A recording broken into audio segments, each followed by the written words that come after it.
Eggsy, I saw in you what someone once saw in me, something that can't be taught. The makings of a Kingsman. Being a Kingsman is more than the clothing we wear or the weapons we bear. It's about being willing to sacrifice for the greater good. Salut, c'est Maximus. Salut, c'est Siana. On vient de voir Kingsman, le Cercle d'Or, et on vous dit ce qu'on en a pensé en 5 points. Well, thank you.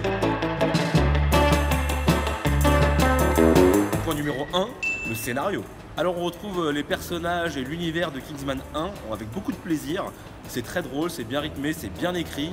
Mais il y a un petit bémol pour moi, c'est que c'est un peu long pour ce que ça raconte. L'intrigue principale en fait n'est pas très complexe, mais on a plein de petites choses à côté, des intrigues de sous-personnages, et je trouve que c'est un peu dommage, ça tue le rythme, mais sinon quand même on se marre pas mal. Alors là on a plutôt une bonne histoire pour une suite, ça aurait pu être bien pire, mais en effet on comprend très vite les tenants, les aboutissants, et du coup ça traîne en longueur, et le film aurait pu être raccourci d'au moins 30 minutes.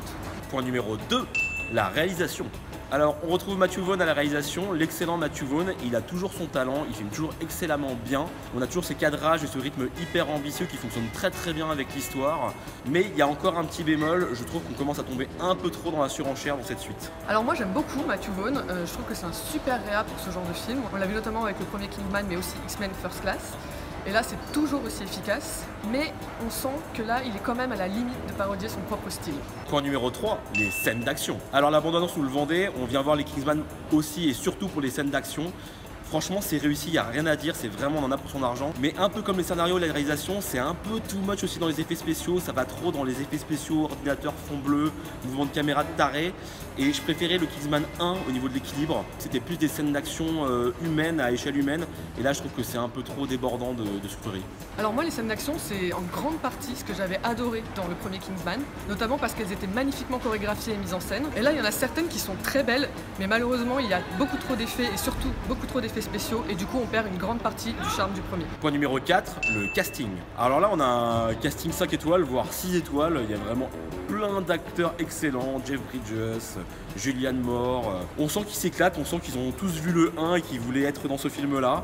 Franchement, c'est un des bons points du film, ils sont tous excellents et ça marche bien. Alors effectivement, on a un excellent casting, et notamment mon petit chouchou d'amour, Colin Firth. Mais là encore, on a une surenchère de gros noms, même s'ils sont tous très bons. Point numéro 5, une bonne suite. Globalement, on est sur une bonne suite, franchement ça vaut le coup d'aller le voir. Si vous avez beaucoup aimé Kingsman 1, vous aimerez sûrement Kingsman 2. Maintenant, il y a une limite à l'exercice, on sent qu'ils ont été obligés de faire de la surenchère un peu à tous les niveaux. Et du coup, on sent que c'est un petit peu limite, c'est un peu too much partout. Et du coup, le milkshake prend un peu moins bien, pour paraphraser Poppy. Alors pour moi, c'est quand même une bonne suite, mais pas un meilleur film. On perd quand même beaucoup le charme du premier, et notamment le charme british, au détriment de la beaufrie yankee. En conclusion, Kingsman 2, le Cercle d'Or, vaut le coup d'être vu. C'est vraiment une bonne suite, on passe un bon moment, c'est agréable, c'est un bon film popcorn. Mais voilà, globalement, ça surpasse pas l'original.